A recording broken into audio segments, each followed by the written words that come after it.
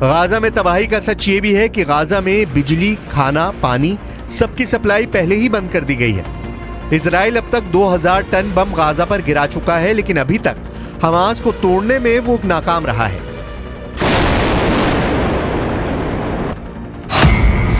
इस बीच इजराइल को रोकने के लिए दो नए फ्रंट खुल गए हैं। पहला फ्रंट है लेबनान और दूसरा फ्रंट है सीरिया।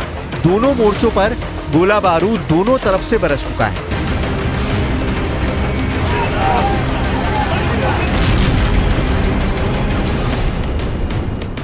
सवाल है कि क्या इजराइल तीन मोर्चों पर एक साथ लड़ पाएगा? वो ऐसा 50 वर्ष पहले कर चुका है, लेकिन अब वक्त दूसरा है। इस बीच हिजबुल्लाह ने एक वीडियो जारी करके बता दिया है कि इजराइल ने उसको हल्के में लिया तो वो 2006 के बाद भी दूसरी बार हिजबुल्लाह से हार जाएगा। हिजबुल्लाह के इस वीडियो को देखिए जिसमें लेबनान बॉर्डर के करीब खड़ी इजराइल की बख्तरबंद गाड़ी को एंटी टैंक मिसाइल से टारगेट किया गया। धमाका ऐसा होता है कि बख्तरबंद गाड़ी में बैठा एक भी फौजी बचकर बाहर नहीं निकल पाता।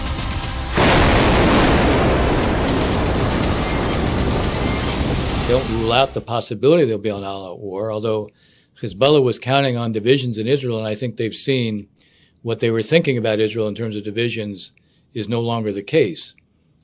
So that may also temper their interest in all-out war. उत्तरी इजराइल की तरफ इस वक्त बहुत ज्यादा तनाव बना हुआ है। लेबनान की तरफ से हिजबुल्लाह और सीरिया की तरफ से भी अगर चढ़ाई होती है तो इजराइल पर दबाव बढ़ने लगेगा।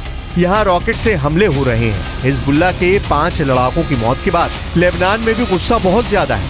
जबकि सीरिया की तरफ से हमला हुआ तो इजराइल के लिए गोलान की पहाड़ियों को बचाना मुश्किल हो जाएगा।